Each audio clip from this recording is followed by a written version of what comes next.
It is time to make some money. Don't worry. We are not selling out yet. But I changed my mind. We have to embrace the American way. Okay?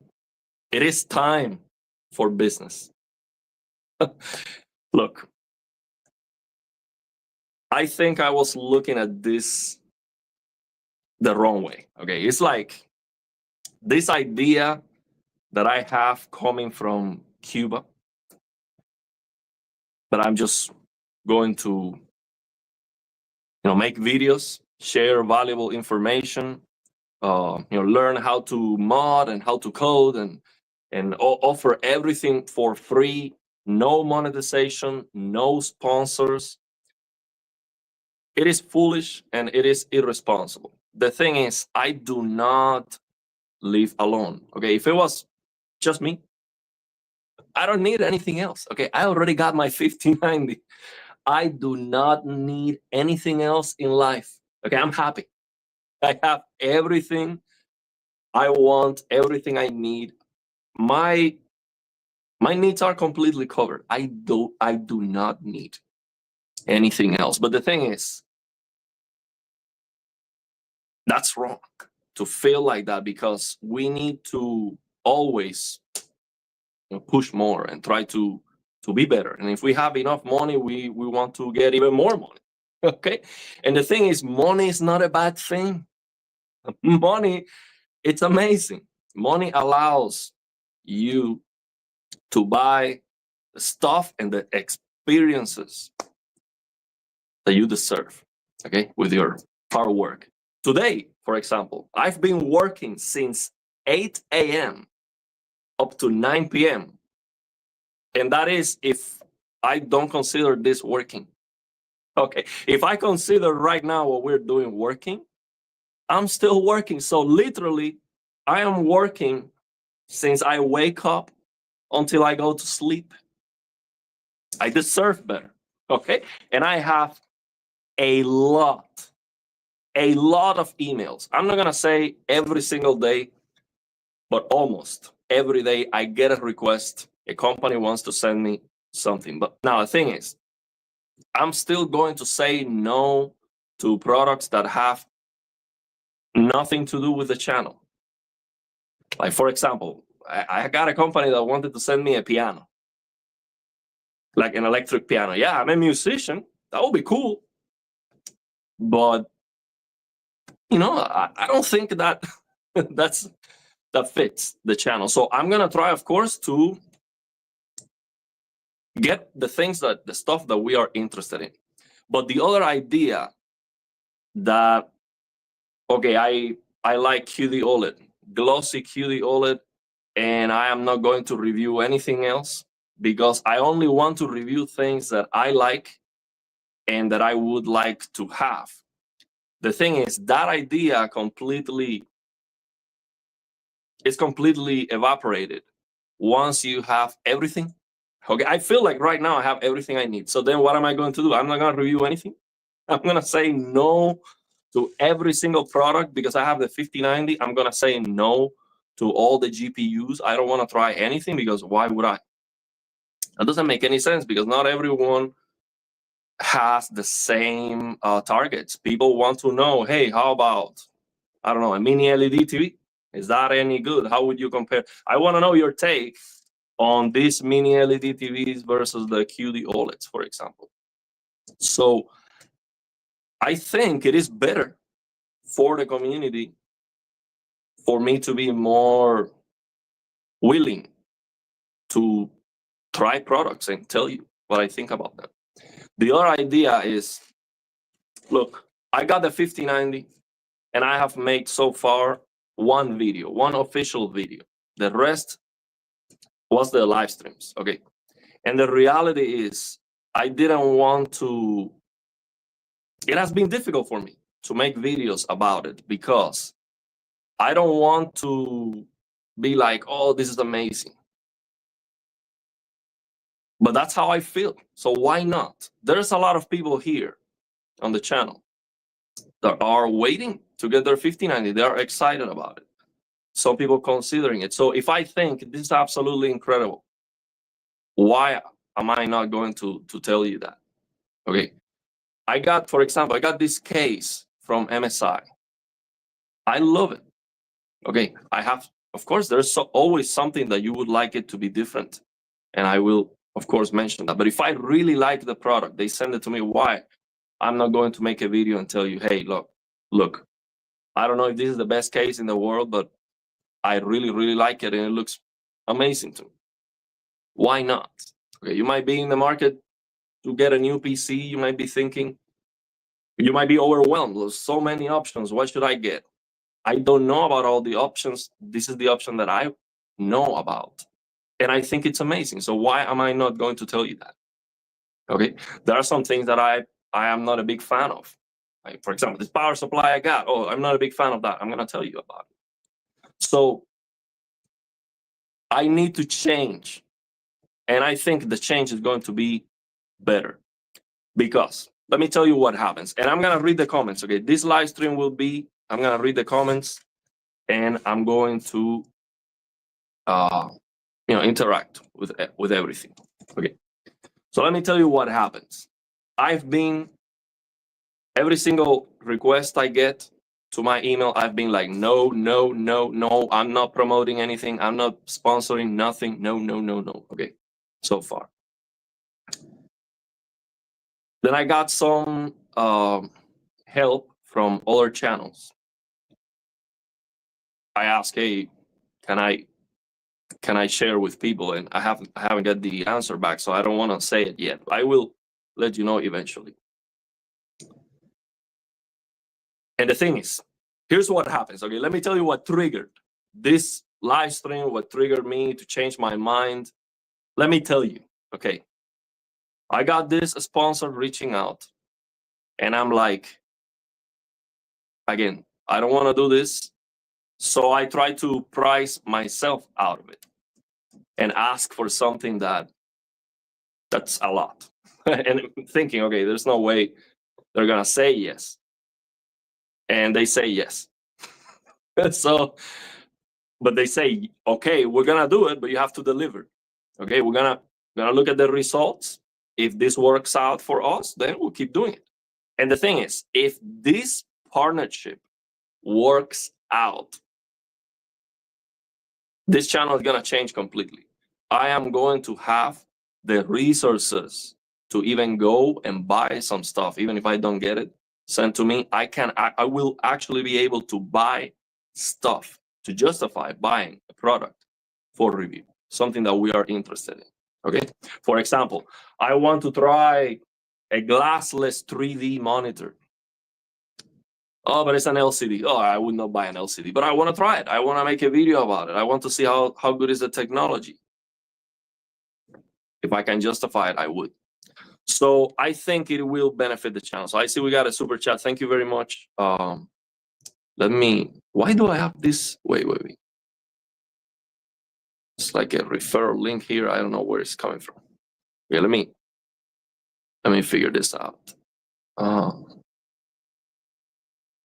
Okay, we got a super chat here. Let me. Okay, thank you very much, buddy. I'm still waiting for a 5090. Do what makes you happy and comfortable to grow the channel. Thank you very much, man. Thank you very much for your support. I know you've been here for a long time, and I've seen you supporting many other channels too in the AV community. Thank you very much, man.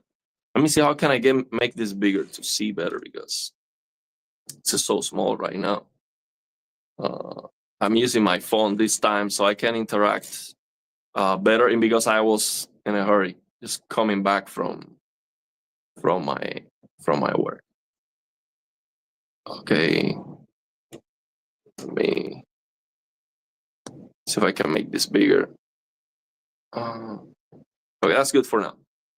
Let's try to. Because the thing is, I don't know why it's so small here. I don't see anything. I cannot read the comments. Let me. Okay, so we'll figure it out. So the thing is, I think this will also help me make better content, because think about it this way. To make a video with side-by-side comparisons and editing and all of that takes a lot of work. But if I have a sponsor that is paying me for that video, I can justify spending more time and more effort on that video. So by the channel having a sponsor, I can make higher quality videos just because I can justify the time. Okay, it is worth it. YouTube doesn't pay a lot when it comes to the revenue. You have to put out big numbers.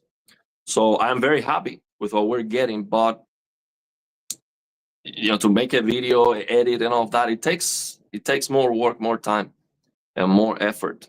And I can definitely justify, for example, a comparison between Samsung's Game Motion Plus, NVIDIA Smooth Motion, frame generation, FSR3, NVIDIA, all of that stuff. To do a side-by-side comparison, that takes a lot of work and editing and all that stuff. So if we get sponsored, I can actually justify doing that. Otherwise, I would just hit record and give you my opinion, and that's not as good, of course. Okay, let me see, how can I figure this out, man? I don't know why this time everything looks so small. Let me figure out this layout. The comments look so small, I cannot even see them. Okay. Let me see, how can I...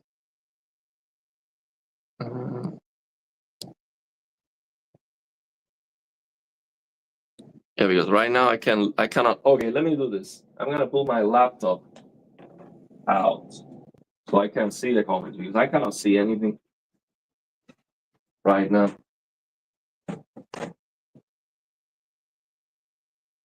So okay. So yeah, that's the thing. So we are also, YouTube has been telling me for a long time, hey, you should do the channel membership. Channels similar to yours are earning this much more per month with channel membership. Do it. This has been like for months. And I'm like, no.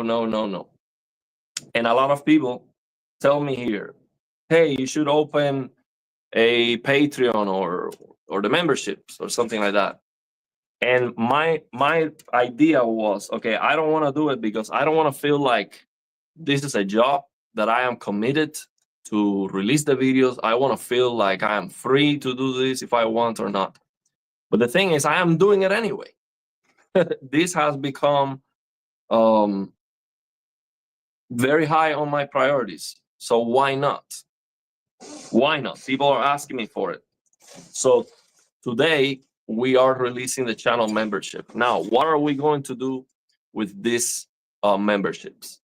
Is this going to be a paywall? Well, that's a difficult thing, because, for example, some people ask me, hey, can you make a 5-minute video about your S90D settings, for example? That's not what we do here on the channel. When was the last time I did a 5-minute video on the channel? So, and also, I already share all the settings in many other videos. Now, if I have the membership, you ask me about that, I can actually upload a members-only video that doesn't affect the performance of the channel. It doesn't matter the amount of views or anything. It will be members only. And I can actually give you what you want. That makes a lot of sense. I would not make that video otherwise. I already shared the settings, and I would be, of course, if you ask me, any questions, I will still tell you. But that would be a way to have some exclusive content that I would not make otherwise. So it is better. It is something additional, and it would be better. So for that, I am all ears. If you have any recommendations, if you want to see something specifically like that for members only, of course, there are some stuff that takes time that I might not be able to do. Like, for example, someone asked me the other day, "Hey, when is the Pioneer Kuro settings coming? The black level reset of the Pioneer Kuro." I will do that at some point as soon as I can, but that is something very, very niche. If I release a video showing how to reset the black level of a TV that no one can buy because it's not in production anymore, and it's very difficult to come by, that is not a video that would be interested to almost no one. But that, again, that would make sense for something like that. So I see we got another super chat. Thank you very much. Oh, Robbie. Oh, we got a membership. Our first member, the first member of the channel, Robbie. He will be forever immortalized as the first member of this channel. Thank you very much. Thank you very much, man. I appreciate you. Let me get this open here so I can actually read your comments, because I cannot see anything on that phone. I don't know why. It has been a long time since I used my phone for these live streams. For some reason, the screen is the things are too big and I cannot see the chat. So let me open it here on my PC so I can see what's going on.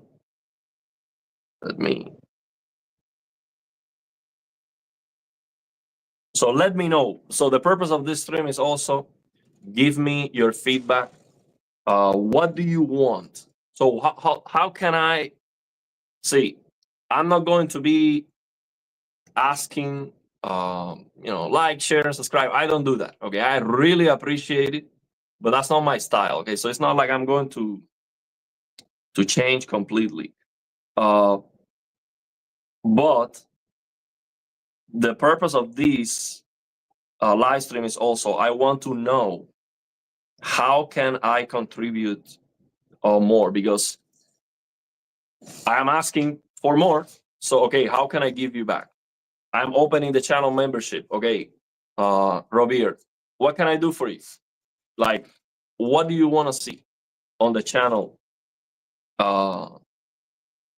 Is there any specific content or something you want from that? Let me know and I can change that. Let me enter the studio here. Mute the mic. Okay, I can see the comments now. Finally. So as you can see, the members get so the benefits of the membership is you get your own icon, and your comments are prioritized on the videos, so I can read them. Because another thing is, with those videos that are big, that have a lot of views, it is almost impossible for me to reply to all the comments. But of course, if you are a member, I will get to your comment because I can filter them, and your comments will be at the top, so I can always get to them. So thank you very much. We got George. Let's go, man. Thank you very much. We got George joining the channel. Thank you very much, man. I see you have supported the channel a lot. Thank you very much. I really appreciate you. So yeah, this is okay. So let's see what George has to say. Consider this monthly payment for teaching us how to mod with Reno DX. I want to learn this so bad, but I'm going to need a lot of help. Me too. But we're gonna learn together. So I've been making some progress. Okay, this takes a lot of time, but let me tell you, the most important thing is to get set up. So what I'm gonna do is I will go over the live stream we did with Musa, where he showed me how to set up the environment, and I'm gonna put that on a video. That's the most important thing, because once you are set up with the developer kit and the programs and everything you need, the drivers and everything you need, you can start making some progress, or at least you can start playing around with things.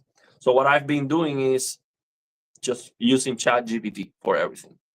And for example, the other day, yesterday actually, I was trying to remove chromatic aberration. This is not only for HDR. That is the most exciting thing. You can do anything you want with, not anything, but many, many, many things. So for example, I was trying to remove chromatic aberration from Armored Core 6. There is a mod to remove chromatic aberration, but it doesn't work well. It is a workaround. You still have chromatic aberration, and even worse on the HUD elements. So that mod actually works in a nasty way that I don't like. So I was trying to remove chromatic aberration from Armored Core 6, and I spent like 2 hours trying to find the shader that was responsible for chromatic aberration. Next to impossible. We had over 2,000 shaders, and I finally found it, and it was by random luck, because this shader, when you check, nothing happens. So there's no way to know it is responsible for chromatic aberration unless you read the code, and you cannot read the code of 2,000 shaders. So the way I figured out which one was for chromatic aberration was because I entered the main menu to change some settings, and then when I go out of the main menu, I notice the chromatic aberration got wild, like the red and blue color and green. It got wild, like it opened up. I have to show that on a video so you see that. So I'm like, no way, I found it. And then when I read the code, it says chromatic aberration. So that's the one. I am confident I could remove it easily, but the problem is, for some reason, that shader or the shaders of Armored Core 6, they are not decompiling. They're not working with the decompiler. So if I cannot decompile the shader, I cannot change it, and I cannot load it on the game. So that's what I need. I need to figure out how to decompile that. So I reach out to Short Fuse. I'm waiting for his answer, because he has other ways other programs, and he might know how to figure that out. So if we can decompile that shader, we can already remove chromatic aberration. That's the number one reason why I haven't played Armored Core 6. Basically, it is so annoying to me. So we're already making some progress. So I'm gonna read also the comments from the beginning of the stream now that I can see them. Okay, so George says, I followed your stream and basically fixed God of War along with you and Musa, but I have zero programming knowledge, just a passion for PC gaming and great HDR. Well, let me tell you, I do have some idea about programming, because I'm an engineer in telecommunications and electronics, and on my career, we did some programming, but it was for microprocessors. It was like low-level programming. When I say low-level, I don't mean that it was easy. It was like the lowest. I don't know if it's the lowest level of programming, but close to that, which is what you would use to program a micro chip, basically. So that was very fun, and so that gave me some idea. And then I learned a little bit about Python, but I never got deep into it. So I think ChatGPT or any of these AI platforms, you can ask ChatGPT whatever you want, and it explains you. That's the thing that's mind-blowing. You saw it on the live stream. We were able to change the HUD to make it transparent with using ChatGPT. changing the code with ChatGPT. So you literally, you copy and paste the code. Once you decompile the shader, you can copy that on ChatGPT and ask, hey, I want to change this code to add HDR and do this and that. And ChatGPT will tell you how to do that. It's insane. Of course, there might be some errors and stuff, but it's amazing. I think we can learn how to program just by using one of these AI platforms. That's just absolutely unbelievable. So it's very encouraging. Is my point. Yeah, man, that was wild. I was not expecting that to work, but it did. So let me go over the comments I missed. So if Armor Core is shader model 6, yeah, it is. So there are some. So the shaders for the hot elements are 5, pixel shader 5, but the rest of them are 6. So what I did is I used the files you gave me to put. I had to put them into the games folder to be able to read the shaders, so I don't get an error in game. So that worked, but it's not working the decompiler. So I need short fuse on decompiler instead of CMD. Okay, so send me that, email that to me so I can remove that. I usually dump and decompile all the shaders and then open a new VS Code window and set the working directory in VS Code to the dump folder. From there, I can search every file in the folder. Well, send me that, man. Send me that, because I cannot wait to fix that. I'm gonna make a video about it. That's gonna be very, very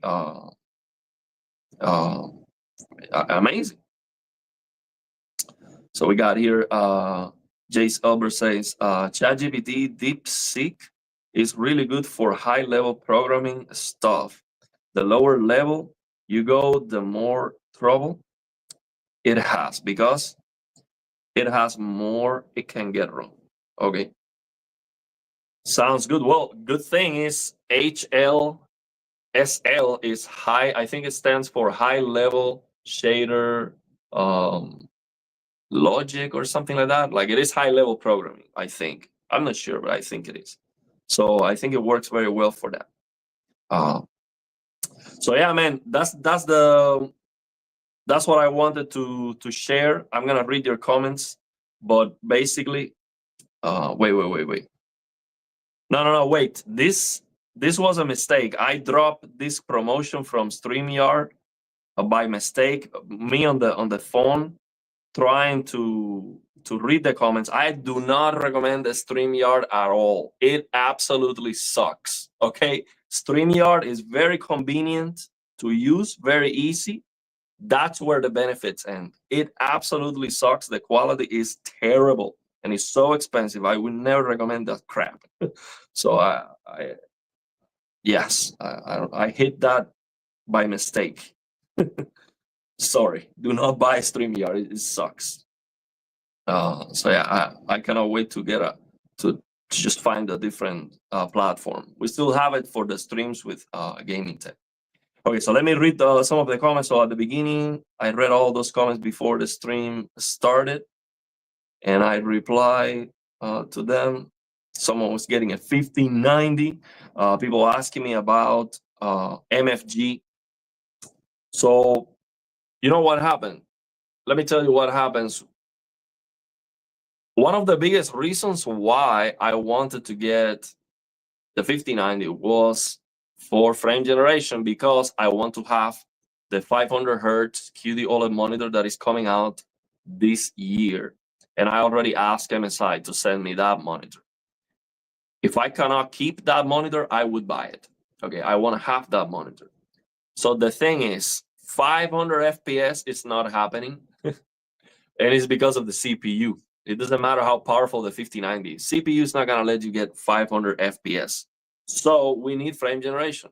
We need something, synchronous projection. We need something to get that smoothness, because CPU is not gonna it's not gonna happen. So my point is, I was very, very excited to try frame generation, and I was very, very disappointed. I am very, very disappointed so far. But why? the reason why I am disappointed is because it doesn't work well in some games.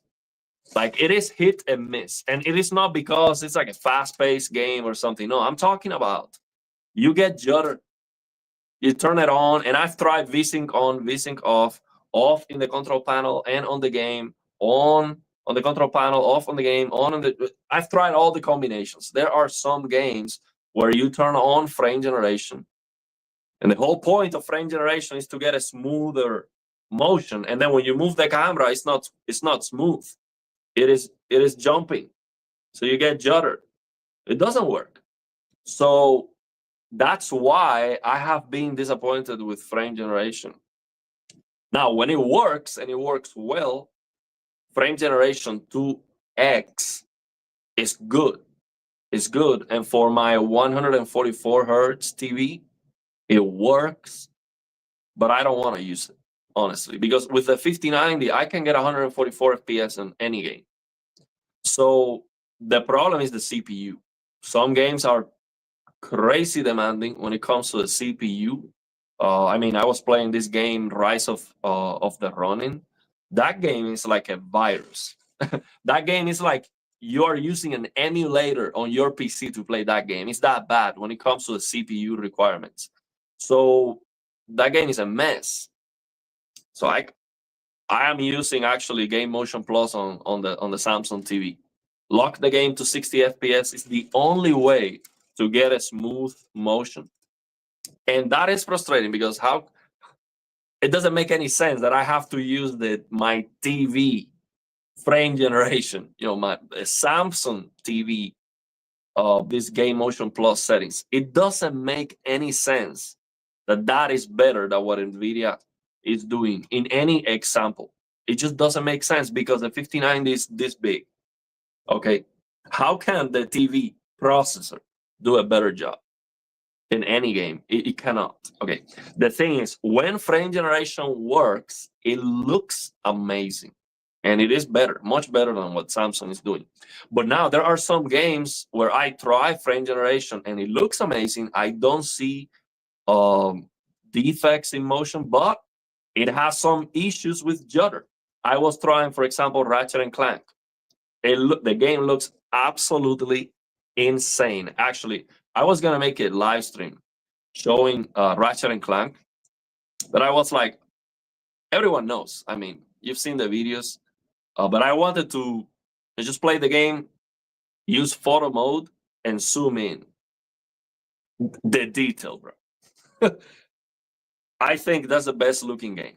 Okay, the detail is just absolutely insane.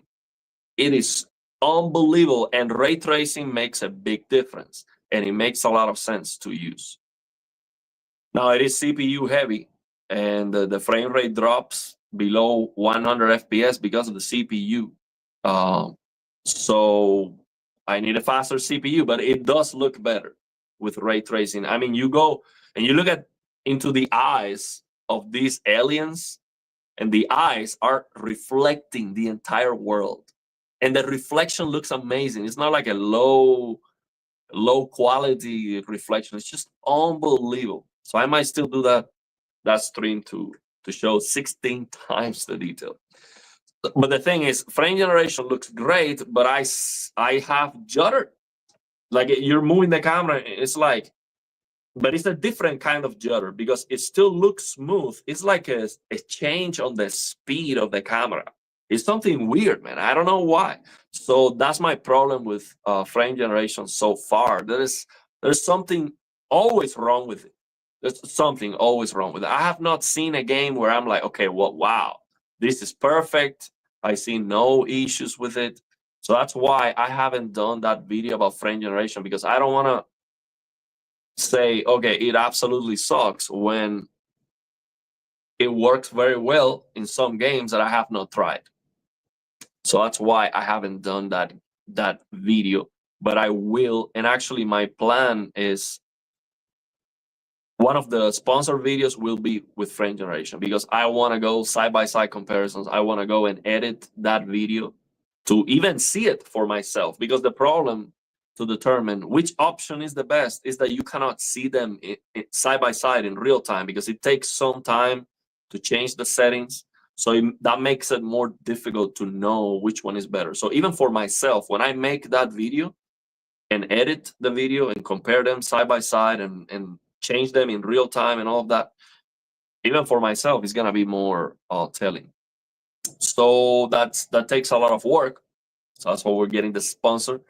So it makes more sense for me to spend more time and effort on the video. So that is coming. I think this will improve the channel big time. So yeah, that's what we're gonna do.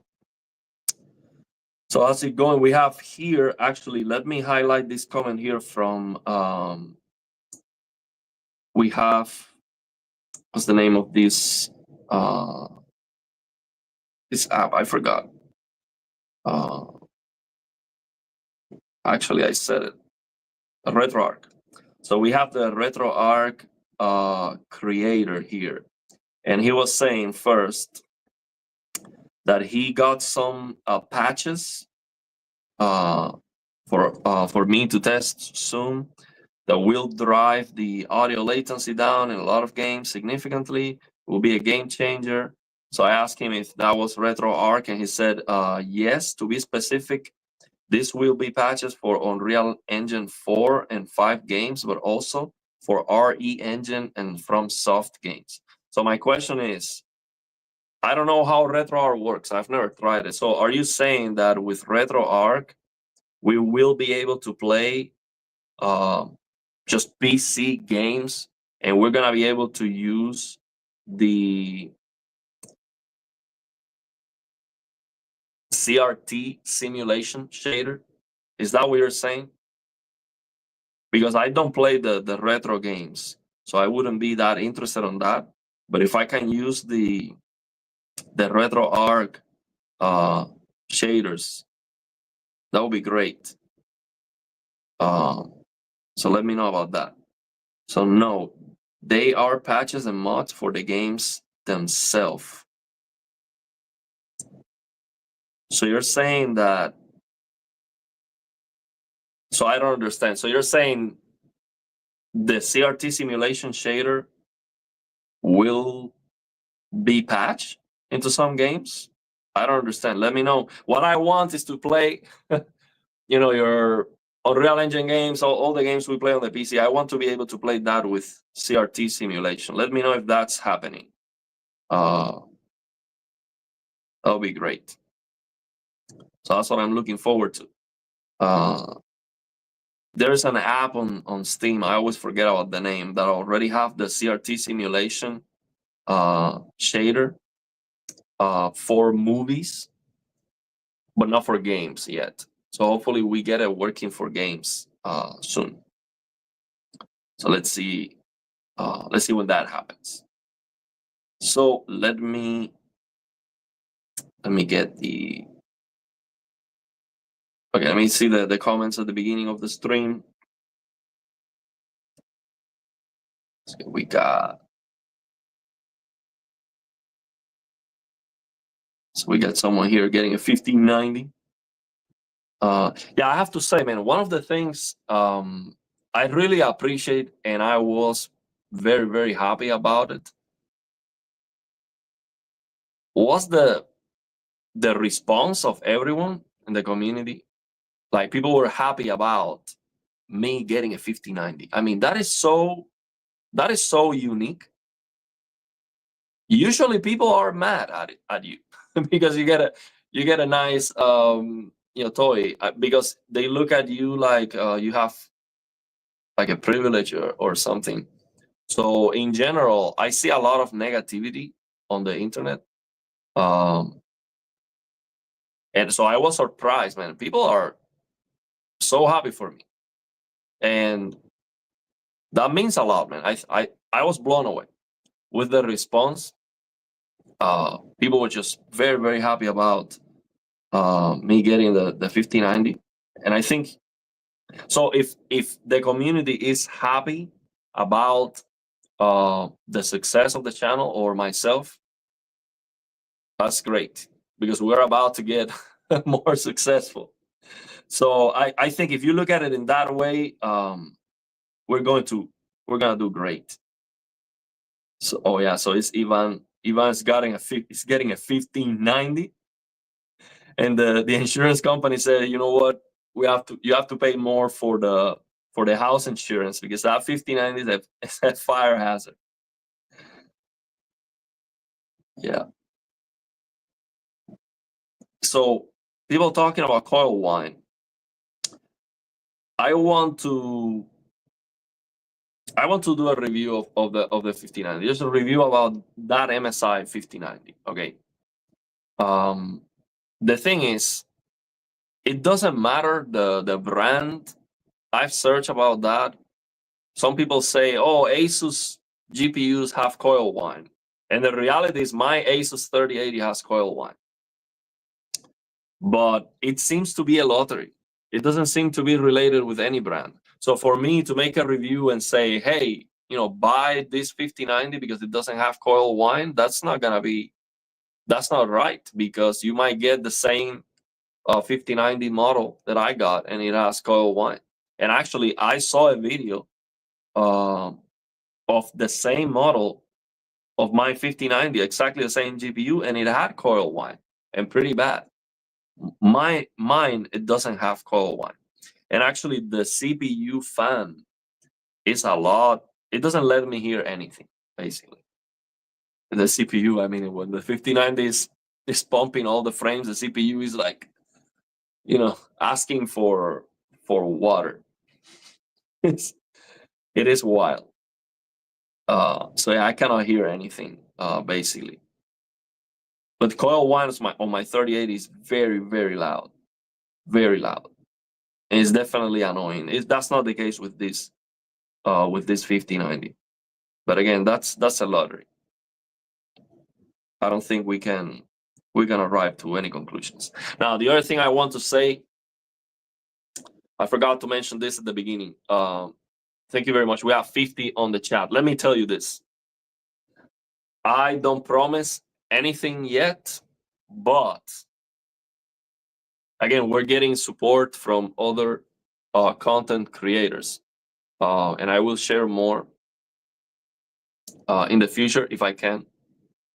I want to be respectful, so I am asking, hey, are you okay if I tell everyone? So I haven't got the response yet, but we got a Samsung contact. We got the contact responsible for TVs and sound systems. I'm not sure about monitors, but TVs and sound systems. So we might get the S90F for review. You see, the problem is I'm going to have to return it. It most likely is going to be a loaner. So the thing is, it hurts to see a better TV and have to let it go. But the thing is, I cannot buy another 65-inch QD OLED. I already have 2 of them. Okay, that's just way too much already. I cannot buy another one because these TVs, when you resell them, you lose all your money. I mean, no one's gonna pay you even half of what you pay for it. So it's going to hurt for me to get the S90F. I'm gonna like it because it's a glossy QD OLED and it's gonna be brighter than my S90D, unless the calibration is terrible and the panel uniformity of that unit absolutely sucks. It's gonna hurt to have to let it go. But I am sure that the community would like me to get the S90F for review. Now, the thing is, the other problem of me getting a review sample is I don't think it's right for me to do unboxing and right into the service menu. Hey, let's just bump the brightness up I don't think that's right. If Samsung is sending me the review sample, is different. Okay, it's different. The review changes. Okay, the videos definitely change if I get the product for review. That's obvious. That is for obvious reasons. I have to be fair. I cannot say things like, oh, Samsung sucks. We know Samsung sucks, because that's not fair. Now, what I can say definitely, and that is fair, is okay, my experience with Samsung has been this. That is fair. I bought these two TVs with my own money. I can tell you, hey, I had to go through 6 TVs to get what I want. But these were my expectations, which are unrealistic. That's not what most people expectations are. But I have to be fair. I cannot just say, hey, Samsung sucks, but what are you gonna do? I mean, if you want a QD OLED, that's the best TV technology. You have to bite and and risk and get a Samsung TV. That's not fair. Okay, that's not fair. But that's what it is. But I have to be fair. So also, I cannot, for example, I don't want to get for review the S95F because I don't like the matte finish. So I do not recommend anyone to get the matte finish. But on the other hand, I would like to see it. And also, if I am fair with it, so if I give you 100% raw my impressions of the TV, and I am able to see the good things about the TV, then I can make a fair review, and then we can hammer on that matte finish to help increase awareness and to tell Samsung, no, don't ruin the best TV in the world with a matte finish. So I think actually, yes, let's get the S95F for review if we can. That makes more sense for me than to get the S90F, because the S95F is a TV that I can confidently let go, and it's not going to hurt, because I don't like the matte finish anyway. I don't like the One Connect box. It probably is going to have broken sound too. So it makes more sense. The S90F is going to be better than my S90D in every single way, and it's going to hurt to let it go. So I think that makes more sense. But if I can get both for review, that would be great. So let's see if we can actually get that. We might be able to get that. So we got the contact already. Also, actually, the thing that I need the most right now is sound. I need one of those sound bars for my two 65-inch TVs. So that contact can also provide that. So let's see if we can get one at least. So if I can keep one at least. So let's see. So yeah, I also wanted to share that. I think it is definitely something that a lot of people will be happy about. But yeah, the review is gonna be different. I cannot just open the service menu and and change everything. But I already know. I already show how to do that. So it's the same thing. And also, here between us, I cannot do that on that video. But after we return it, I'll tell you all about it. I might even get some footage or some pictures and tell you all about it later. So I'll tell you all about it regardless. So yeah, let's see how that goes. Hopefully we can get. Yeah, I think it is. Give your feedback and explain why matte is bad.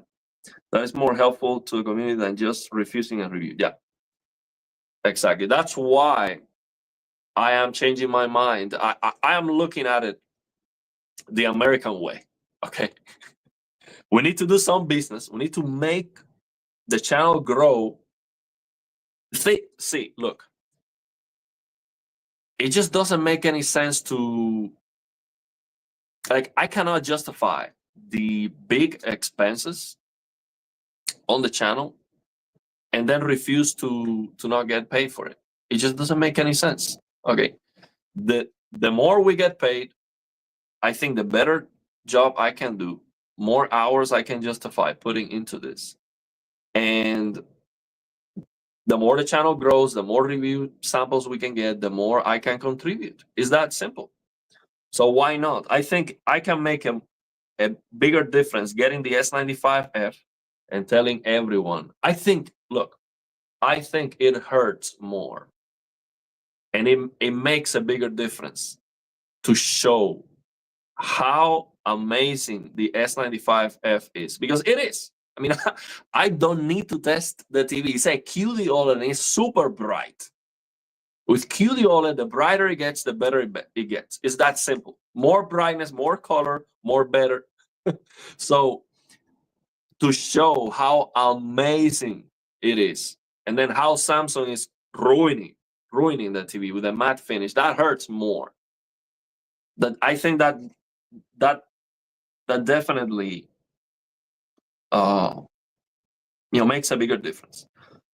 So we have here Ben. Thank you very much, Ben. So Ben sent me the 5090. Thank you very much.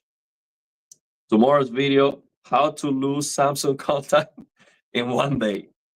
Yeah, that's the thing. I mean, it is obvious when we get a review sample, when we have a contact, when we get stuff for review, it changes. It is not the same thing if I buy stuff with my own money. It is not the same thing. Okay, now my personality, the way I am, I cannot help it. Okay, not even trying, I cannot. I will be able to avoid telling you everything about it. It's impossible for me. So yeah, I'm gonna tell you all about it. I'm gonna tell you what I like, what I don't like. But the difference is going to be, one, if I'm getting something that I can keep, of course, I am happy about it. Of course, I'm gonna be more positive about it because I am happy about it. So I think as long as I make that very clear, we are okay. So it's different if I am getting paid for a review. That's not a review. If I'm getting paid, it's not a review. It's a sponsored video. So if I'm getting the product and I'm keeping it, they are still paying me in that way. But it's not the same as if I am getting money for it.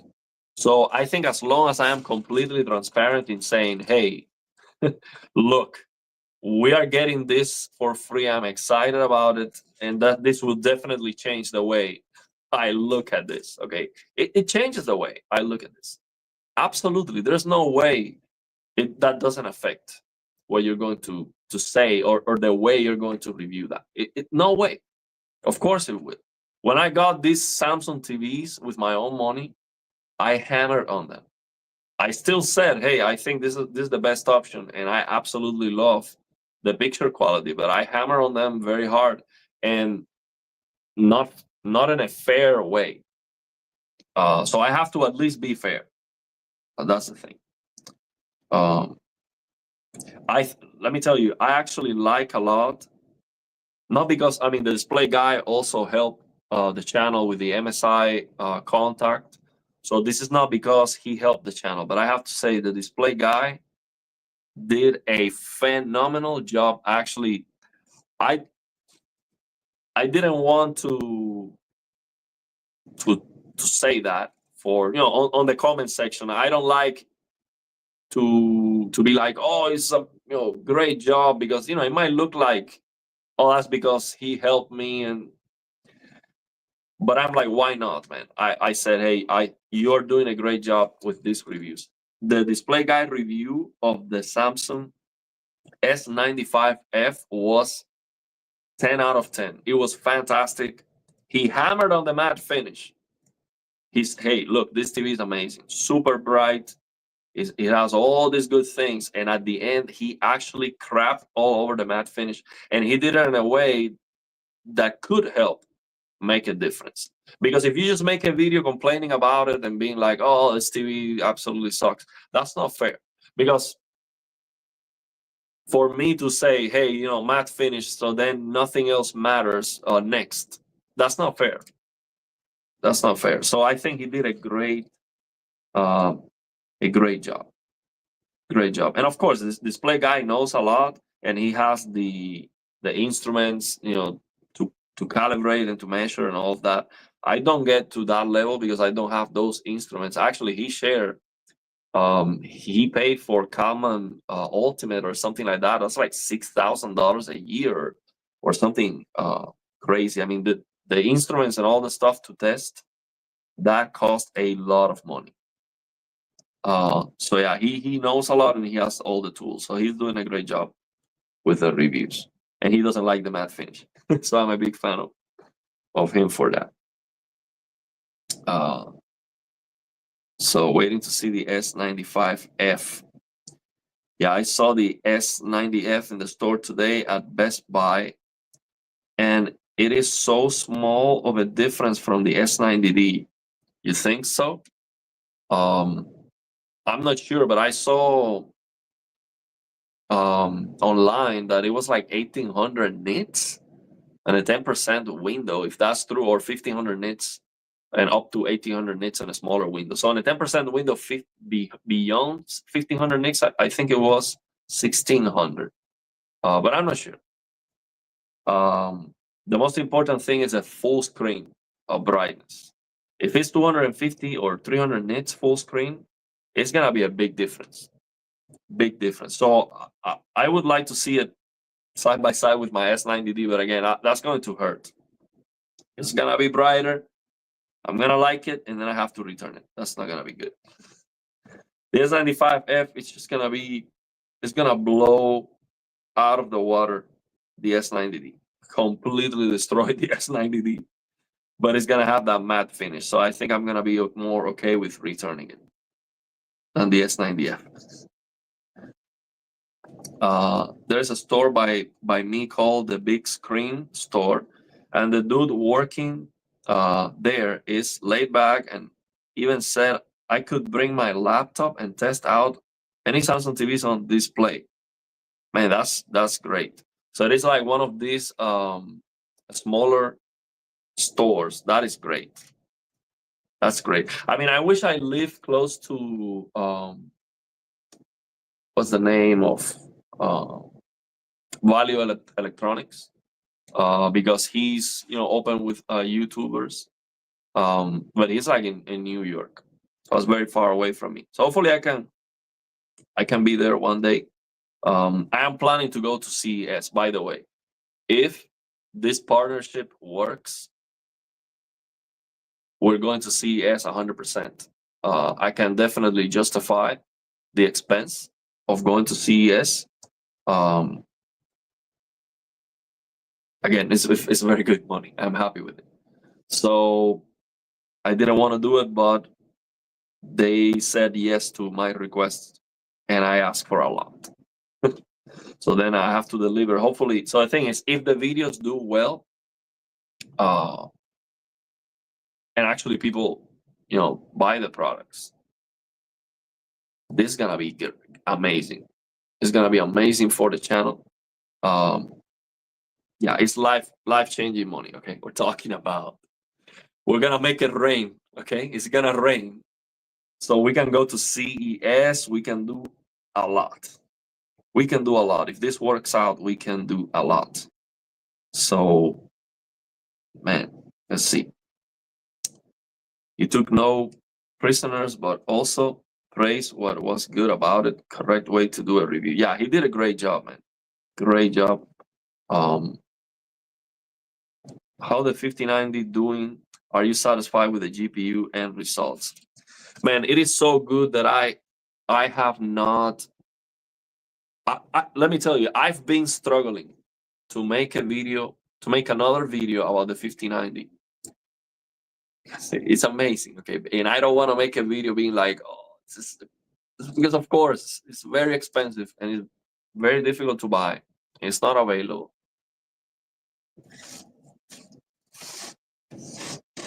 I couldn't be happier. Okay. It's better than what I thought. Okay. It's just absolutely insane. And let me tell you, if you are looking forward to get a 5090, you have your mindset, you're trying to get one, you're excited about it. Let me tell you, for me, okay, I don't know what your expectations are, but for me, I could not be happier with it. It's just it's beyond my expectations. Okay, absolutely insane. I opened The Witcher 3 yesterday, the old version. Okay, before the update, no anti-aliasing, max out with some mods, some texture mods, 8K over 100 frames per second, and it looked unbelievable. Absolutely unbelievable. So that's the 5090. The thing I like the most about the 5090 is the performance.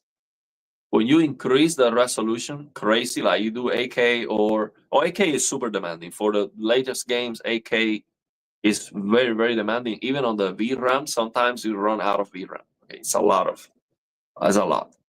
But DLDSR 2.25x with DLSS 4, the transformer model, is next level. I'm telling you, I was playing Ratchet and Clank like that. I mean, Ratchet and Clank already looks amazing.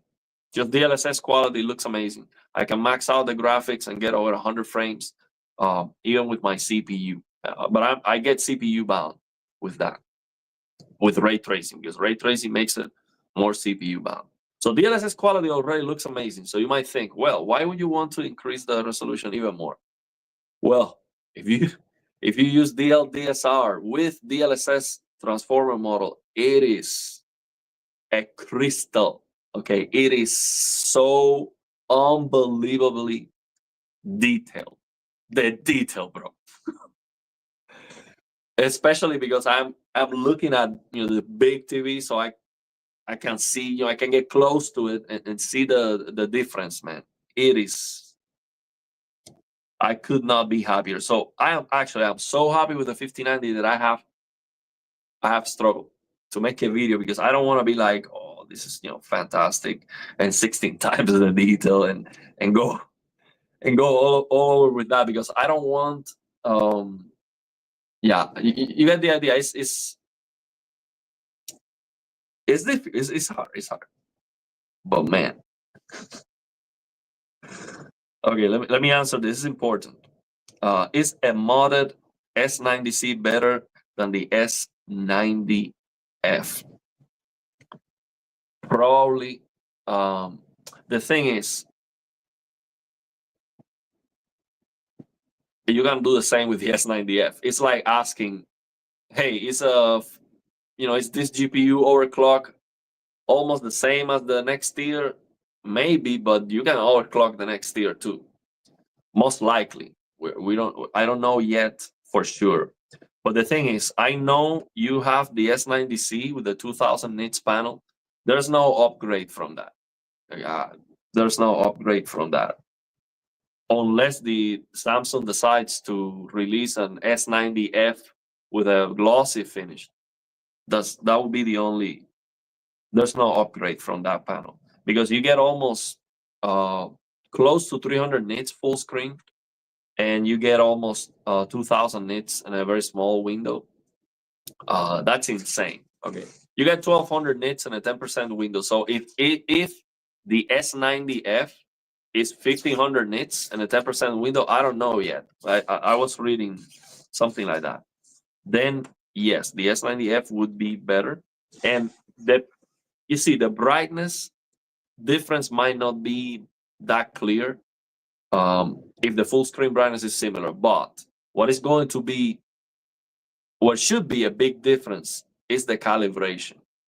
But I'm not so sure about that anymore, because there's a lot of complaints from the reviewers about the S95F calibration. I haven't seen a review about the S90F when it comes to the calibration and all of that, so I'm not sure about that. But the S90D calibration is far better than the S90C. It's not even close. I have both TVs.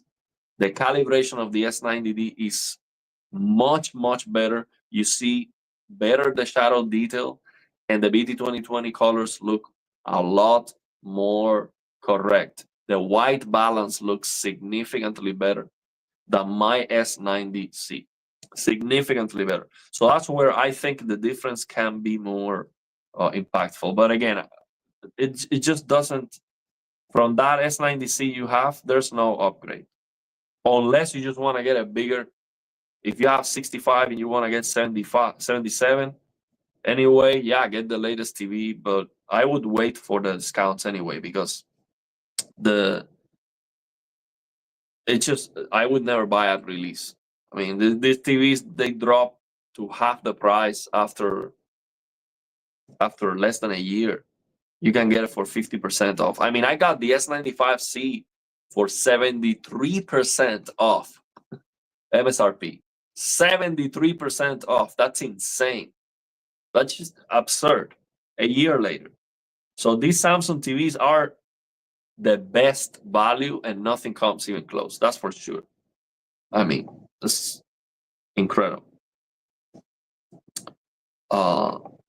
I will say, though, the biggest improvement I've seen by far is the S85D to F. I don't know about those. I don't know.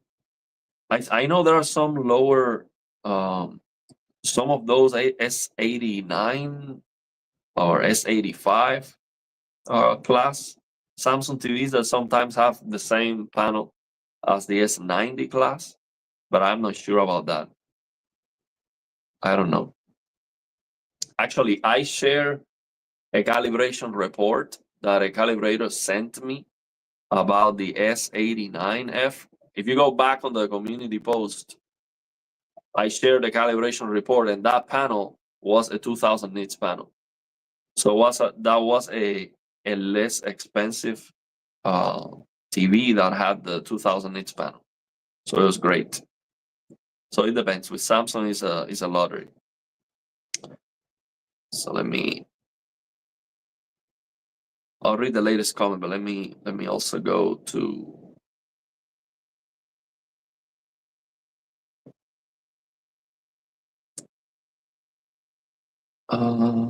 okay. So Ben is on the 77 S90C. Okay, I mean there's no there's no upgrade for you. You have to wait 2 or 3 years more. It wouldn't make any sense. Unless you're happy with the matte finish, there's no upgrade for you. No upgrade.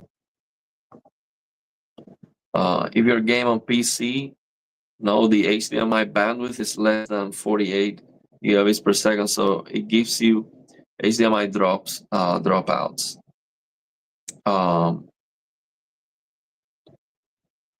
So you're talking about the One Connect box. Also with the 5090 and any 50 series GPUs, you can use the LDSR and NVIDIA image scaling, even with DSC, with display string compression. Now that is a big deal to me, even with the S90D, when I can turn off DSC on the service menu on the S90D.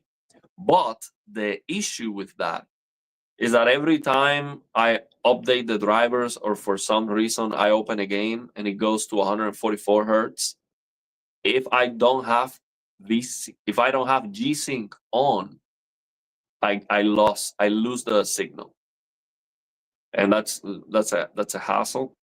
Unless I have the dual monitor, which I do, it's a hassle to figure that out, to fix that. So with the 5090, I don't have to turn off DSC, and that's better because when it goes to 144 hertz, I don't lose signal. So 144 hertz works on my S90D, but it works only with VRR. If I turn off VRR, I lose signal. It doesn't work for some reason. I don't know why. So now I don't have to turn off DSC. So that makes a big difference for me. So that's great.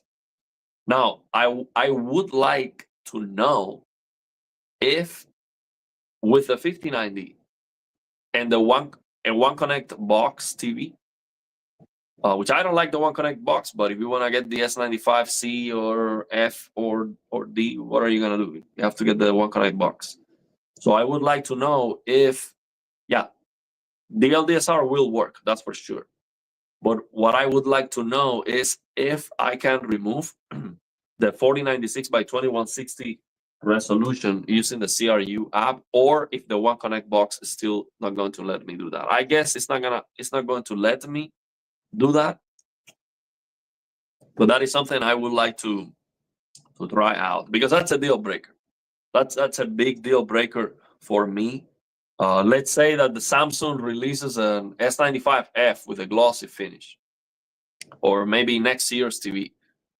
If it has a One Connect box and I cannot delete that 4096 by 2160 resolution because of the One Connect box, it's a deal breaker, because I cannot use DLDSR. And I am using that in almost every single game with my 5090.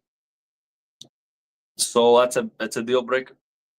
That's a big problem for me. I think that's a very, very, very important thing to know. And I don't know the answer of that yet. I guess it's not gonna work, but maybe it will. Also, I would like to try the 8K TV. So if Samsung can send me the 8K TV for testing, again, matte finish and LCD. So I would be okay in returning that. It's not gonna be a problem. But I would definitely like to try 8K on an 8K TV with my 5090. I want to see that. And I know, if you compare OLED contrast with LCD contrast, 8K doesn't make that big of a difference, but I want to see it. I would like to see it. I use an 88-inch 8K TV. Has the PPI of a 4K 42-inch display. When I use 4K with integer scaling on it, it looks like 1080p.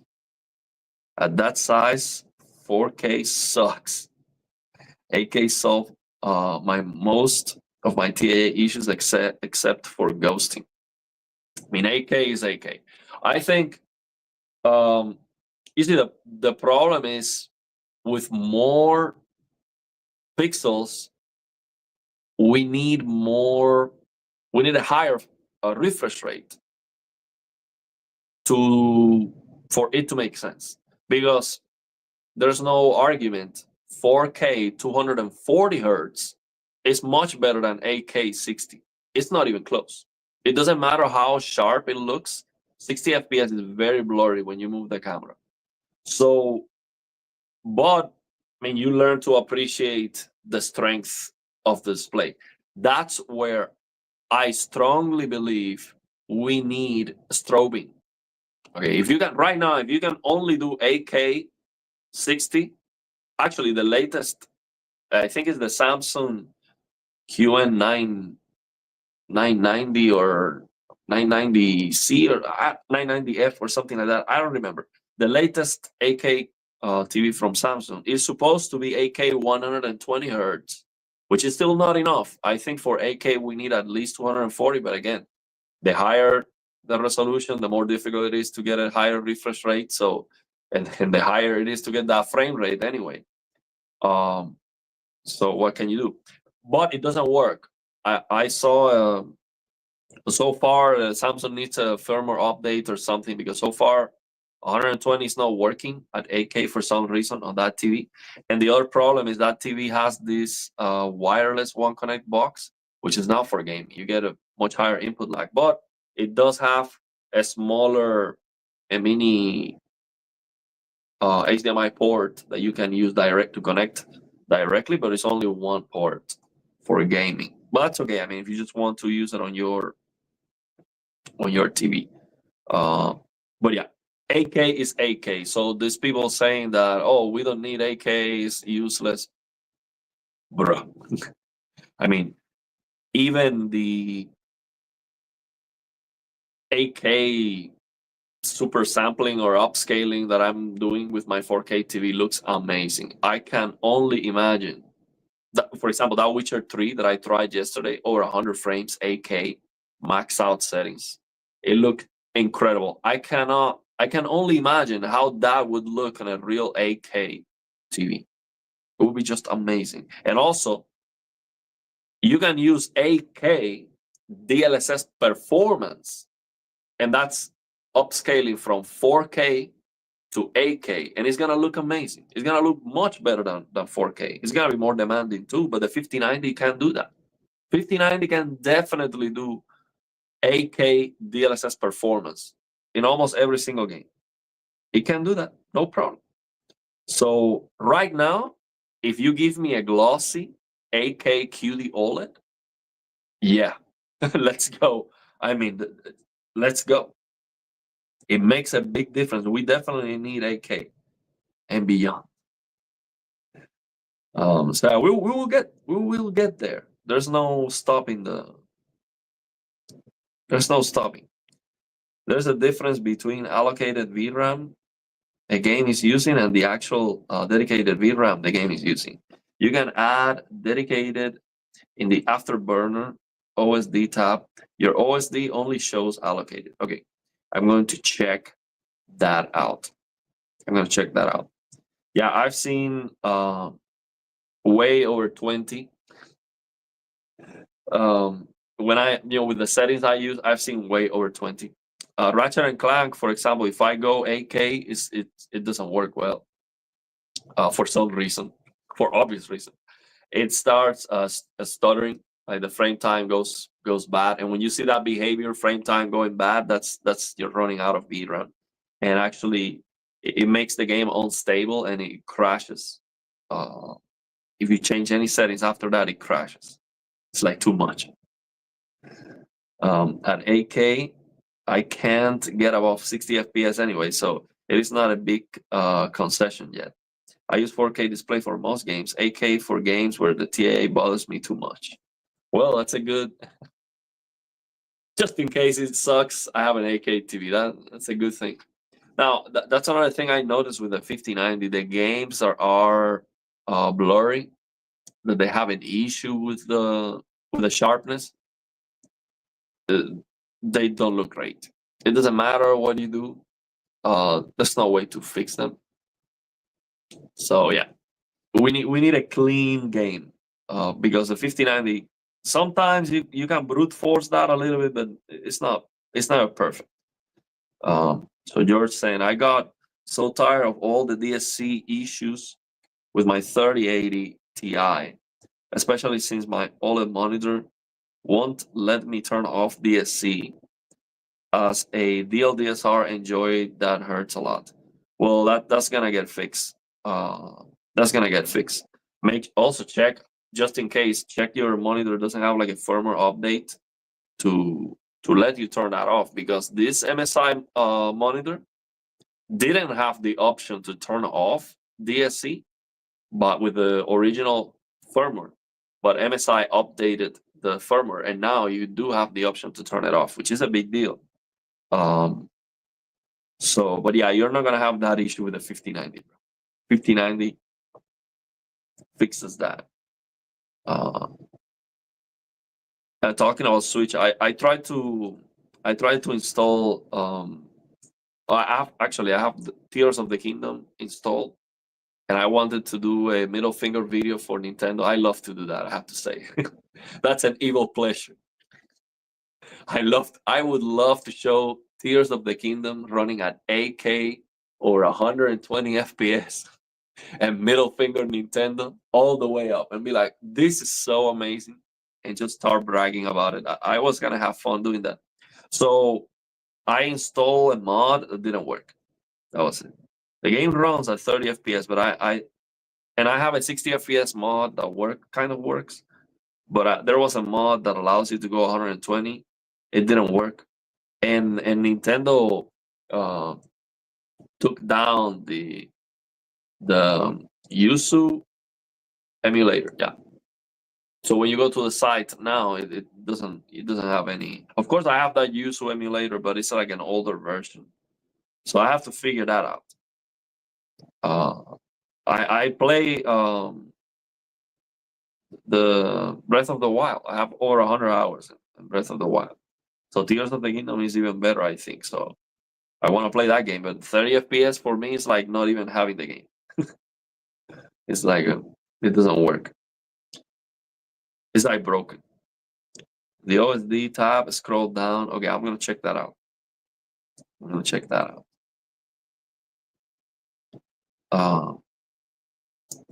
So let me check.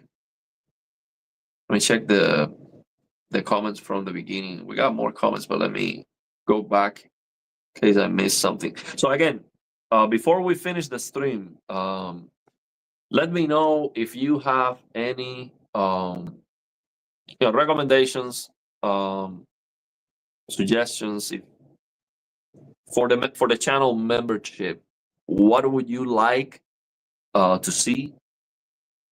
Again, it is a good thing to have members only content because most of those videos are videos that I would not make otherwise. Like a 5 minutes. So people ask me a lot, hey, can you make a 5-minute video, like a short video about this and that? I don't do short videos on the channel. So sometimes people tell me, hey, I love the channel. Can you make a 3-minute video explaining something? If you love the channel, like I've never done a 3-minute video about anything. All the videos are like 15 minutes long or more. And YouTube rewards you because of that. If you make a longer video, you get more everything, more views, more everything. YouTube rewards you. It wants you to make a video that is longer than 8 minutes. So short videos are not great for the channel. So, and also sometimes like it's almost impossible to make a very short video summarizing because it's a lot. Do it, brother. Keep building. Today was the day I finally got my 5090 a few hours ago. Well, I will leave you. I will leave you to have so you can have some intimate time with it. Been with you since lunch, day live, man. Well, we're gonna say bye to JK. He needs to go and have some intimate time with the 5090. And happy for you, man. It's just amazing. The GPU is just a beast, man. I'm so happy. Like every time people tell me they got it, man. They got it.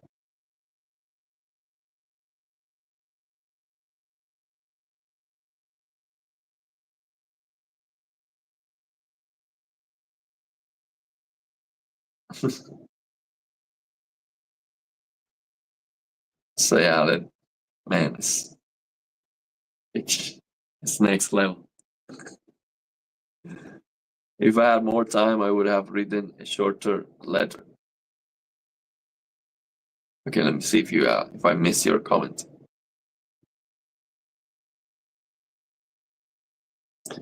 Why even invest in a premium technology like 8K if you are going to use an LCD screen like the budget TVs? I think the problem with more pixels is the brightness. Of course, these companies want the premium TV, their highest tier, to be the brightest, and 8K makes the brightness more difficult. I think that's a problem. I think that's the reason why Samsung with the QD OLED monitors is restricting the brightness, because Samsung wants to increase the pixel density before they increase the HDR, because if they max out the HDR, then the higher density panels will be worse, will have worse HDR. So it wouldn't make sense. Like, why would you buy a 5K 27-inch QD OLED That's 120 hertz. That doesn't make any sense. So that's what Samsung wants to do, I think. Samsung wants to increase the pixel density, and then after they get their small 8K QD OLED or 5K, 6K monitor, then they will increase the brightness. So they will make the rest of the 1440p, 4K QD OLEDs, they will make them as bright as the higher resolution panel and not more. I think that's a problem because these QD OLED monitors are not bright at all. They are actually very, very disappointing when it comes to HDR.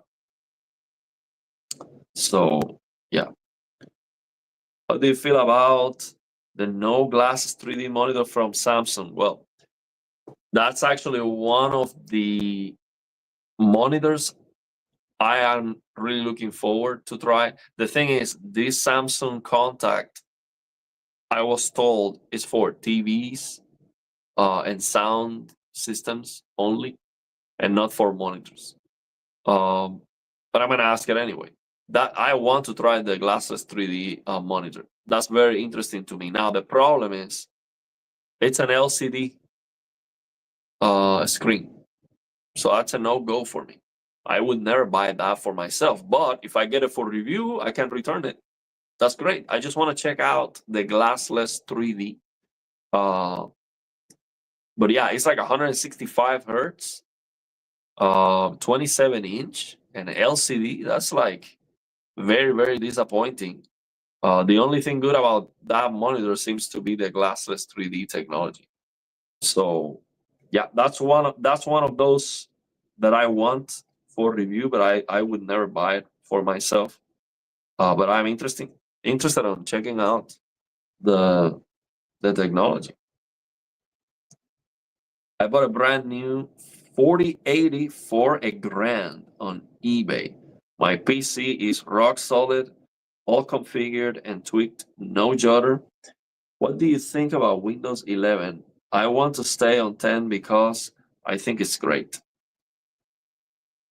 So I would say before, I would say, yeah, go Windows 11 because we have the Windows 11 Auto HDR, we have the HDR calibration app, and we have RTX HDR, which I'm not sure it works for Windows 10. But Reno DX HDR mods will work on Windows 10, I believe. So, and that's like the best HDR you can get. And for native HDR games, it doesn't even matter. So, I mean, if you don't want to go through the hassle and you're getting solid performance and no issues, just stay there. Get Reno DX HDR mods. That's gonna give you all the HDR you need. So that's the biggest advantage I see of Windows 11. So yeah, I've definitely inherited the way you talk about LCD into my sales pitch for customers. So you're selling TVs. Yeah, bro. As for me, I mean, the thing is, with these Samsung QD OLEDs being so cheap, I mean, you can get a 65-inch QD OLED for like $1,200. That's crazy. I got the S90C for $1,000. That's insane. No, I mean, what LCD TV are you gonna put? Are you gonna compare with that? But for people who are in a bright room, people who don't understand, you might have to educate them. My family already knows. They know the lights on, TV doesn't look the best, so they learn to appreciate the quality. At the beginning, they didn't care.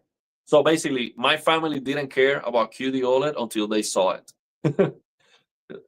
Yeah, I think everyone is going to enjoy very high quality. You just need to show them that it makes a difference.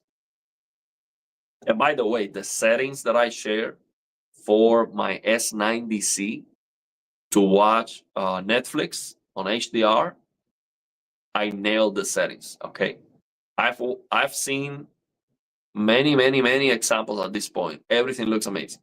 Every single HDR content looks absolutely incredible. The settings are wild though. Those settings are only if you're using the TV for Netflix, because otherwise you're not gonna go to a service menu to do gaming on it all the time. But if it's only for Netflix, I knocked it out of the park. Everything looks amazing. CPU scheduling is better on Windows 11, improving performance on CPUs. Just run some scripts to defloat, to debloat. Let's see, to debloat the Microsoft telemetry and garbage, and you're all set. Okay. Well, we have more advanced people here in the chat. I don't know about that stuff. Windows, it's, sometimes I have issues. I had to reinstall Windows recently. But yeah, I think that's inevitable. Whatever we do. I almost shed a tear the first time I booted up Witcher 3 on my QV OLED. Man, let me tell you, man, that tear of joy when I saw a 5090 performance for the first time, that was real. That was deep. Let me tell you, that was as real as it gets. I don't think, of course, it was a very, very long live stream, and it wasn't, a very short moment. But I don't think it gets any better than that for advertisement. Like if Nvidia cuts that video, that section of the live stream, and they show that on the GPU, so you're installing the GPU drivers, and then that's me with that tier, man, that would sell 5090s like hotcakes. I mean, of course, everyone, they're selling out anyway, but you get the idea. That's the best. That's the best advertisement. That was real, man. Okay. Yeah, I don't know about that stuff. How has NVIDIA Smooth Motion been for? By the way, I tried it. I still prefer AFM F2.1 on my second AMD GPU. It has basically zero latency, so I can't go back to lossless scaling or NVIDIA Smooth Motion. I think NVIDIA Smooth Motion that sucks, man. It's not good. It's not good at all. I see a lot of artifacts. I cannot believe it is worse than my Samsung TV. I can tell you that for sure. It's worse. I'm gonna make a video about it. I want to record. I'm going to edit that video. My camera can record slow motion videos. So slow motion videos can show better the artifacts. And I want to record that comparison. Of course, the advantage is the NVIDIA Smooth Motion. You can use it with custom targets. And of course, the Samsung TV is only 60 FPS. And that's it. But at 60 FPS, the Samsung TV is just much better. You have less artifacts. And of course, you don't lose performance. So that's definitely. So I think NVIDIA should definitely do that. Second GPU for that feature and make it better. And second GPU for frame generation in general. That makes a lot of sense. Bring back the dual GPU setup for frame generation. That's what makes frame generation compelling. If you turn it on, like in lossless scaling, you're getting 240 FPS. You turn it on, and now your base frame goes down to like 130. That doesn't make any sense. Why would you use that? And then get some artifacts and worse latency. Frame generation shines when you don't lose any. Your base frame rate stays the same. You just double the frame rate. So I think NVIDIA should definitely allow that. If you want as little latency as possible, just run a 1080p.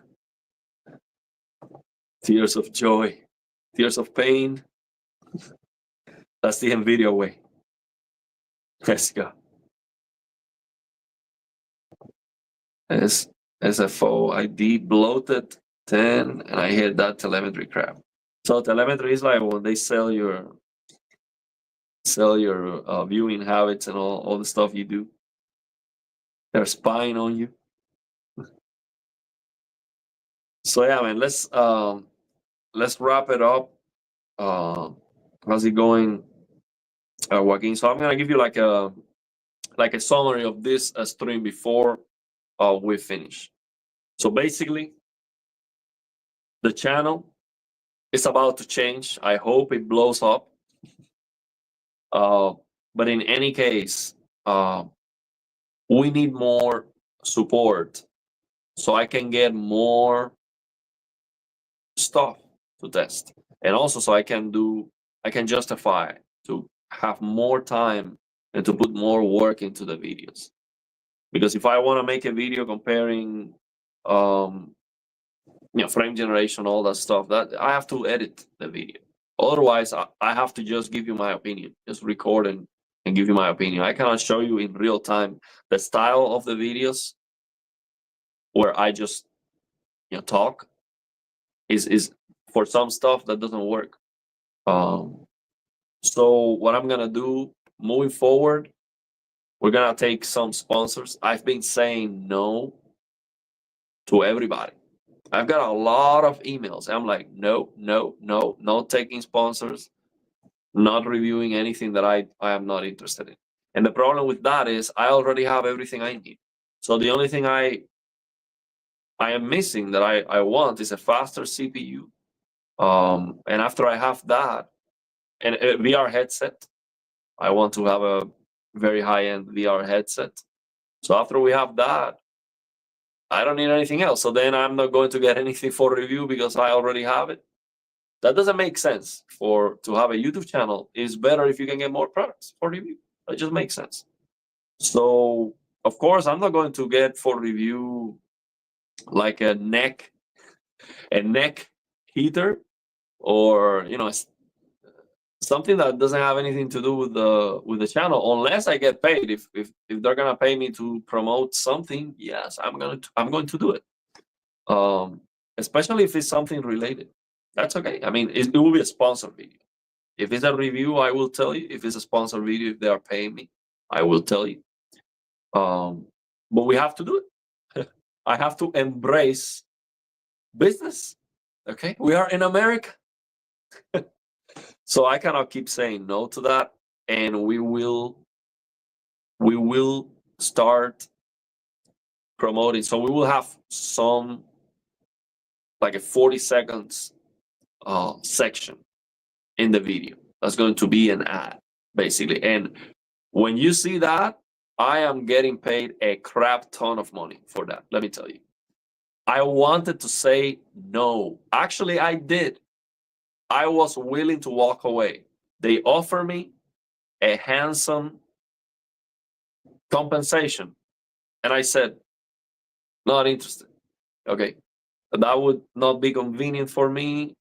And they insisted. I'm like, okay, pay me this much. I asked for a crazy amount. I tried to price myself out of the deal, and they say, okay, let's do it. I have to do it. Okay, I have to do it. I cannot say no to that. I mean, it is life-changing money. If this works out, so basically they said, okay, you think you think that's your worth.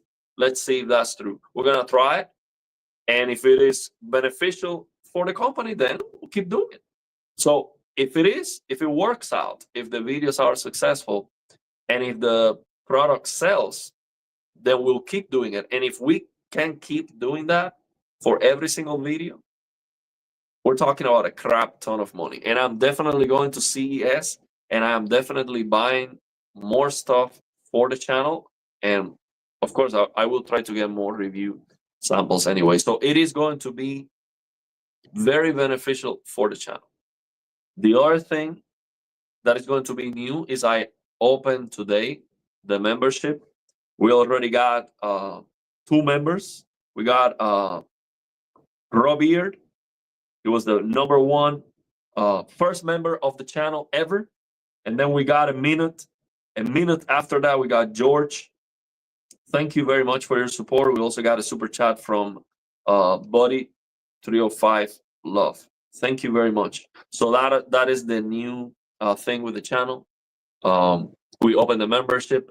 Now, what is the membership going to do for the community? Content that I would not release otherwise. I am not releasing a 3 minutes video for the channel, a 5 minutes video for the channel, because it will not be positive for the channel. The way the YouTube algorithm works, if you it's like retention time. So when you make a longer video, some of my videos have like 7 minutes average view time. That is absolutely insane, because overall on YouTube, and I have spoken with other content creators, to get like 3 minutes average, that's like normal. To have like 6, 5, 6, 7 minutes average view time, that is absolutely unbelievable, and I get paid for that. YouTube pays you and rewards you for that, and YouTube recommends your content and your videos if they have that long of view time. So I cannot make a 5-minute video about anything. People ask me, hey, can you do a summary of this? Can you share your settings and this and that? And sometimes it's things that I have already shared, but maybe they are difficult to find because I have a lot of videos. That's the channel membership. Okay. It is not that I'm going to, hide behind a paywall something new that I am not going to share anywhere else. But even sometimes that might happen, because, for example, this video about the Pioneer Kuro reset of the black level, that takes a lot of effort and nobody cares because nobody has this TV. Why would you watch a 30 minutes video about resetting the black level of an old $10,000 Pioneer Kuro that nobody has? Like, nobody cares about that, and it takes a lot of work. So that's a video that I am not. It doesn't make sense to have that on the channel. It's not gonna help. It's gonna do terrible. So for that kind of content that I would not release otherwise, I think the channel membership makes a lot of sense. And also, when you are a member of the channel, your comment will be at the top, and I will always, unless the channel blows up and I get like 500 comments that are channel members in one video. That's not gonna be possible for me to reply. But I always try to reply to every comment anyway. But the channel members will be the first, and I will always see you better. So that was the purpose of this live stream, to talk about that, to share that. So yeah, we're in America. Yeah, I will. You can also start live streaming channel. What do you think? So the problem with a live streaming channel is that you cannot open a YouTube channel and start live streaming right away. YouTube doesn't let you do that. You need to have the channel monetized first, and for that you need a certain amount of subscribers, view time. It's not easy. It's not easy at all. So that's not possible for me. It wouldn't be easy at all. But I can do so we can do emojis, we can do the channel members. I mean, you already have something that separates you from the rest. So I can see your the members' comments. I can see them on top. So the other thing we can do is we can do members only streams and videos, streams and videos, and yeah. So I think that's my way of giving back. So G5. A G5 would be interested. I need an LG contact. I don't have an LG contact.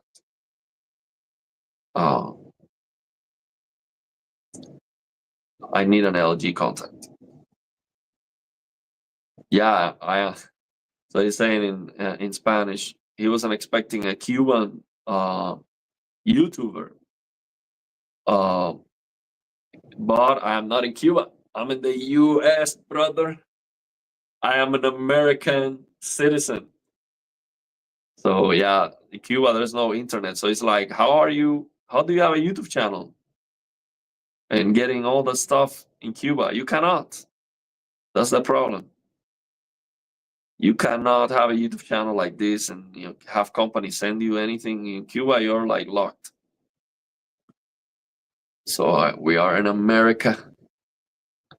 So you're getting the G5 77. I would really like to see the G5. I would really like to check it out. It's a lot of money. A lot of money.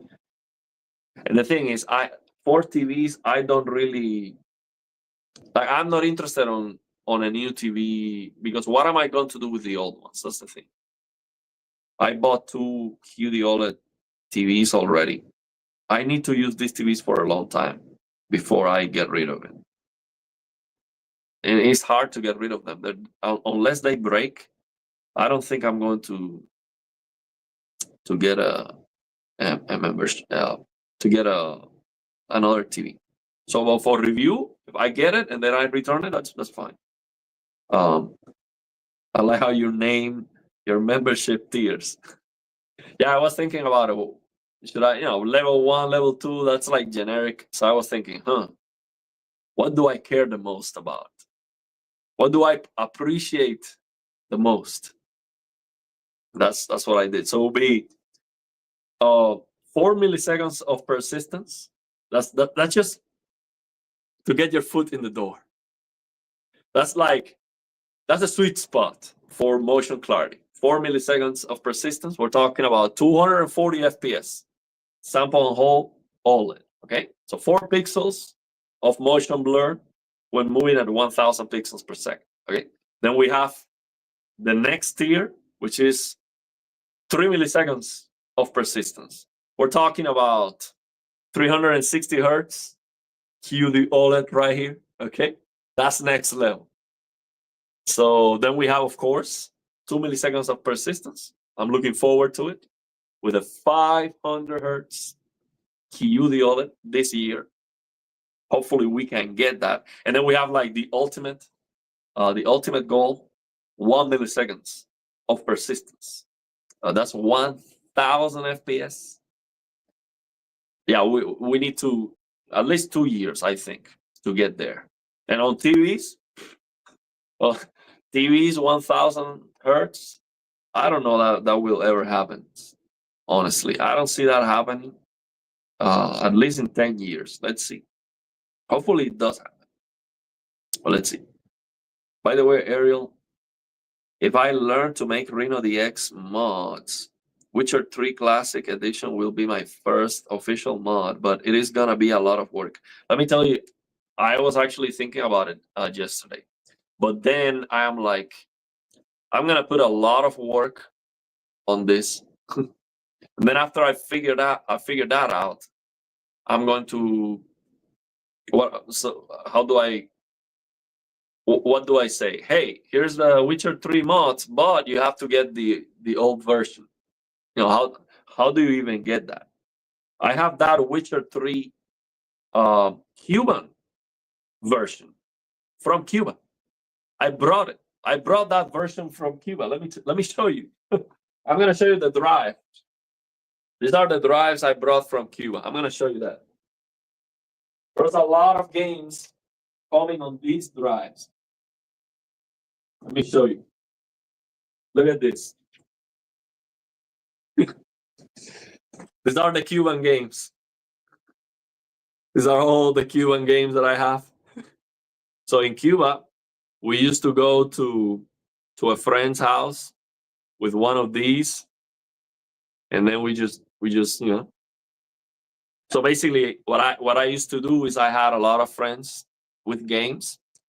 So then I go to a friend's house that has new games. I copy them, and then I go to the next friend's house, and then I give him the games. Sometimes he will have new games, so then I go back, hey, I got these new games. Sometimes I get new games from one of them, and then I would actually go to the other friend's house to give them games, even if they didn't have anything for me. So then when they have something for me, they will call me, because it's like it was a community, bro. A community of Cuban games. So that's the only way in Cuba. There's no other way to get the games. You have to just go. So this is what I had this, and I had it this. Let me show you. This is from Cuba. Let me show you. This is what I use. This was my Cuban external hard drive. You can you see that? So basically what I do is I connect the drives here. Show you. I connect the drive right here. And as you can see, everything is exposed like that. And then the power. So we have power, the on and off, and then we have the USB port. So that's a Cuban way. Now I have very fast internet, but I didn't have that in Cuba, so that's how I used to do it.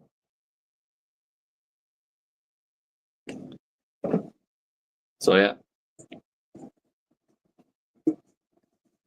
Let's leave it there, man. I have to go to sleep. I've been working today since 8 a.m. Non-stop. If I consider this work, non-stop. You just select a beta version in Steam or GOG. Okay. Yeah, I think it's for LCD monitors. 500 hertz OLED should be as clear, or if not even better than LCD. But where LCDs shine is with a strobing. The most clear monitor, the most clear display, flat display we have probably is the NVIDIA Pulsar. And it's a 360 hertz LCD base monitor, but it has a strobing with VRR at the same time. And it has a VRR range from 90 to 360. And the motion clarity is 4x. So 90 FPS looks like 360 already. So 360 by 4, that is sub 1 millisecond of persistence. So that is better than a CRT with minimal to no crosstalk based on what I've seen. I would really like to test that monitor. That's a monitor that I would not buy for myself because it's an LCD, but I would love to try that NVIDIA Pulsar monitor. 30 hertz tier is not being a member at all. On 30 FPS, you're banned, bro. 30 FPS would be just banning. You get banned, that's 30. 60, you're welcome. Oh, here to be welcome is like 120 plus, or 60 with interpolation or BFI. Added 240 hertz OLED, and it was not as good as my 390 hertz IPS, but the biggest for the win. Okay, yeah, definitely. I mean, raw brute force sample and hold is the way to go for the future. That's for sure. So let's leave it there, man. I have to go to sleep. I will try my best. So next video, I haven't had time to finish the cable management of the PC. I think next video I'm going to just finish the PC and peel it off. So finish the cable management tomorrow, and then make the video, and then do a review about the case. I think, because I highly recommend this case. I like it a lot, and I want to make a review about it. I did the live streams. You saw all my experience with it, but I think it's amazing. I really one of the things that I enjoy the most about the new PC, with the 5090 and all of that, is the case. I have to say the case is the star of the show, because the 5090 inside the old $30 case that I had, I mean that was gonna be a shame. Yeah, I was thinking, but that's gonna take a while. Unless, I mean, if we let me tell you, if we do well with this sponsorship, I'm getting the CPU very fast, very fast. Like in 2 months, I think we're getting the CPU, no problem, easy. Okay. The thing is, again, I ask for a lot, so it has to work. So we need to, get a lot of views. So I'll try my best. But if we do very well, then I can get the CPU very fast. And I need it. I need the faster CPU. I have to say, I'm getting CPU bound, especially when I turn on ray tracing. I'm like 90 FPS, 80, 90 FPS or below. 30 FPS is all I can get with my 5090. Well, actually, Office X doesn't even work. Actually, there's a demo I want to make a video about, or maybe a live stream. The thing is, let me tell you, that's the other thing that happened to me before we finish. The channel was doing great. Actually, it was doing so great with those videos that I was so overwhelmed with the comments, because I always want to reply to all the comments. And one of the things that I would have liked to have at that moment is all the people we have to be members, because I was feeling like I don't have control over replying to the comments of the people who are here right now, the people who have been here for a long time. So then I'm replying to comments of new people, which is fine. I mean, everyone is welcome, but I would like to have that priority where if you've been here a long time, I would reply to your comment before.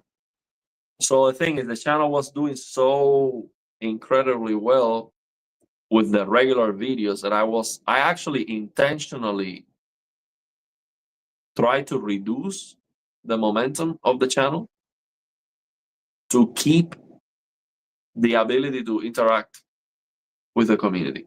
And that doesn't make any sense. Why would you want to stop the growth? That doesn't make any sense. But you can see it. I stopped making videos and I was doing more live streams, because live streams is for people we already have more, because it is a lot more unlikely for people who don't know the channel to just open a channel for the first time for a live stream. Most likely a live stream is for people who are already subscribed.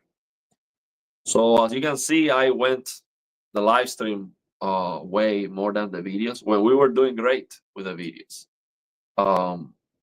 So yeah, we have to change that, because we have to deliver now. Yeah, suffering from success. Yeah, it's real, man. It is real. I was making you can go back, and I was making videos like, some of them had like 50,000 views, or there's one that has like 90,000 views. That is crazy. That is crazy. I was like, yeah, I didn't want that many. It's great. Like, I get paid more with those views. But on the other hand, I was like, so far, I was able to reply to almost every comment.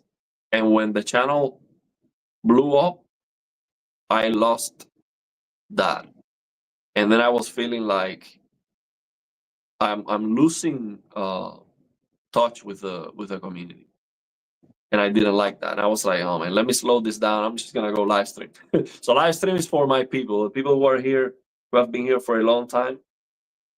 But that's not good for the channel. The channel wants to keep growing. So I have to keep making videos. So there you go, man. That's what's going to change. I'm going to make more videos. When I make some business, channel membership, support the channel, and I will try my best to deliver.